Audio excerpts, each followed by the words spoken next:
as a short film from the 1930s, The Calico Dragon is not bad. The animation style is pretty good.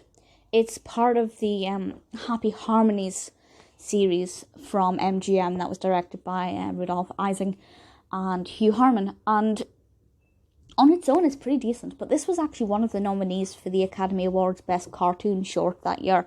It didn't win. The Disney film Three Orphan Kittens won. And the other nominee was also the Disney film Who Killed Cock Robin, which I think should have won. I love that one, and I have talked about that separately. But The Calico Dragon, I don't think it was that great. That's both in terms of the narrative and the animation style. It's not bad, it's not terrible. Certainly for the 1930s, it was an achievement within itself. But when compared to a lot of the other shorts made at the same time, or even before this, I felt like the animation style wasn't great. Long story short, a little girl is reading a story to her toys. She falls asleep and the toys come to life and they act out this fairy tale with a prince and this three-headed dragon. And it sounds interesting, and I like that it's creative. I think for a young child watching it, it could be quite fascinating if they start to think that maybe their toys come to life when they go to sleep. So I think to the very young audience, it might be quite engaging. And yeah, you could argue that, well, that's the target audience, so that's all that matters. But there are many shorts aimed at young children that are actually really great to watch.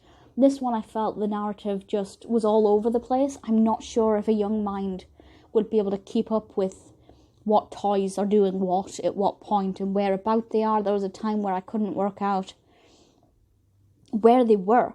There's this thing at the end of the bed with a zip. I think it might have been a pillowcase. I'm really not sure. It just was not clear. And the animation style when they're talking is not bad, but it's really not great compared to what I've seen. It's not synchronized very well, and they do just look like they're making fish motions with their mouth rather than speaking. I think that's something that could have been worked on.